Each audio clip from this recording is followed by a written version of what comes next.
Continuamos en Televida con la presencia de Juan Miguel López, psicólogo. ¿Cómo estás? ¿Bien? ¿Cómo te va, Claudio? Y estamos, bueno, mes de enero es un buen mes para planificar y para, de alguna manera, describir la personalidad, en este caso que vamos a hablar del emprendedor.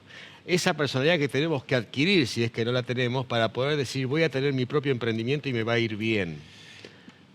En realidad, lo que ¿Se puede adquirir? Sí, si vos te falta habilidades, tenés que ir a buscarlo, ya sea, digamos, en una cuestión de contexto, Sí. suponete en una fábrica. Si nunca trabajaste en una fábrica, tenés que ir a una fábrica por lo menos para ver cómo funciona una fábrica. Claro. Eso de básico. Pero se puede aprender seguro porque hay gente que es muy, yo te diría, dadivosa. Sí. O sea, que enseña lo que sabe. Ujú. Digamos, hay muchos empresarios, emprendedores, tienen a veces que no necesariamente es un familiar, buscan una persona que considera que tiene ciertas actitudes y lo patrocinan, lo guían a que llegue, digamos, lo más alto. Claro, ¿y importa el rubro o es la actitud solamente? No, Porque por lo ahí- que importa, ¿sabes qué? Que la persona que se va a dedicar a algo y va a ser emprendedor a algo tiene que amar eso. Ah, claro. Entonces, Amar. de alguna manera el rubro importa. Sí. Si es algo que no me interesa, pero lo voy a hacer nada más que porque me deja plata. No, pero me no, gusta, eso no funciona. Eso no funciona. Te puede funcionar para que te dé de comer, Claro, porque el cerebro siempre elige, digamos, lo más positivo en relación a lo más negativo. Por ejemplo, no me gusta ir a trabajar, pero verme sin trabajo me causa mucho más dolor. sí, Voy a trabajar porque, ¿qué hago? Hago un trueque. Bueno, esto me sirve para pagar la escuela de mi hija o de mi hijo, o para sostener o para pagar el alquiler. Pero en realidad la gente que ama lo que hace, todos los demás pagan para que haga eso. ajá, Todos nosotros pagamos para verlo a Messi, y Messi ama eso, claro, claro. lo que hace Messi, Julián Álvarez y tantos otros. ¿Y por qué? Porque mueven emociones. Claro. Y vos me decís, pero le pagan mucho más que a un premio Nobel. Sí, bueno, pero ¿a cuánto mueve el premio Mueven Nobel? emociones con su propia emoción, porque eso que hacen verdaderamente, como vos decís, lo aman. Sí, un artista. A John Lennon, por ejemplo, me acuerdo la tía, no me acuerdo, la tía pobre, dice, te vas a morir de hambre porque tocaba la guitarra. Y bueno, pero Mimi, creo que es la tía Sí, Mimi. sí. Y bueno, se equivocó. ¿Por qué? Porque esa persona estaba evaluando en función de su pasado. Claro. Y si no tenía un pasado artístico, nunca iba a entender, digamos, que se podía vivir de la guitarra, o del canto, o del conjunto, o de la creación.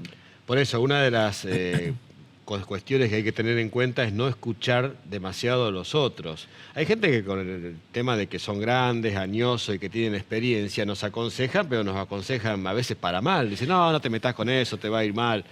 Bueno, Y no siempre es así, ¿eh? Pero la gente que es autorreferente descree de eso que le dicen. Ujú. O sea, lo escuchan, no se oponen, generalmente no te vas a pelear con tu papá, Lo o con tu respetás, tía, lo respetás. o con el profesor que te dice, vos no vas a llegar nunca a nada. ¿Qué sé? Einstein no era muy brillante Claro. cuando era chico. Claro, Pero lo que quiero decir que si alguien creyó en él, lo incentivó, y esa persona creyó en él mismo, fue autorreferente para sí, contra todo lo que diga, digamos, el mundo, pone como objetivo eso y generalmente lo logra. cree en sí mismo y por sobre todas las cosas ama lo que hace. Eso es fundamental.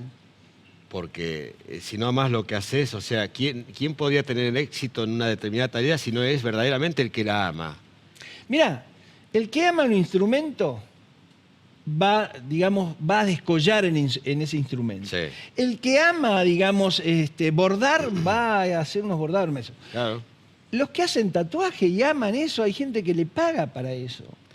Y ese mismo amor te va a llevar a la acción, obviamente, Por y a la supuesto. búsqueda de la oportunidad. Por supuesto, y a mejorarte como persona. Ujú. Porque todos aprendemos, y aprendemos de los errores. Sí. Todo lo que estamos acá hemos aprendido de nuestros errores. Bueno, ser creativo es parte de la cosa, ¿no? Es fundamental también en estos casos, ¿no? Como hacer... Hay actividades incluso que llevan más tiempo que otras para florecer. Por supuesto. Hay que darles ese Por tiempo, supuesto. pero Mirá, hay que ser creativo para mostrarlas. le vamos a dar un consejo a la gente que está atrás. En la ciudad de Rosario, alrededores, hay 7 años para tener éxito en un emprendimiento y vivir de él. Ujú. Y eso me lo dijo, mirá, hace más de 40 años el doctor Gabosto, cuando yo le decía, y bueno, que no llegaba a fin de mes y todo eso, un gran amigo, fallecido él, era dueño del Sanatorio Norte, y me dice, mirá, Miguel, dice, acá, y no ha cambiado, 7 años, y yo estaba en el 3er año. Entonces, pero todo suma, Todo lo que uno ha hecho en la vida tiene que haber servido para algo. por supuesto, Siempre. para nosotros Siempre. y para los demás. Pero bueno, de alguna manera describimos la psicología del emprendedor para que los que nos están escuchando vean a ver cómo identificarse con esto o cómo acomodarse a esto y entender que, bueno, hay que tener fe, fundamentalmente. Y si se cae, que se levante. Vamos a dar un teléfono para todos aquellos que quieran saber un poco 341 más. 6 43 42 29. 341 6 43 42 29. Bueno, Juan, muchas gracias. Ha sido un placer como siempre. Continuamos con más.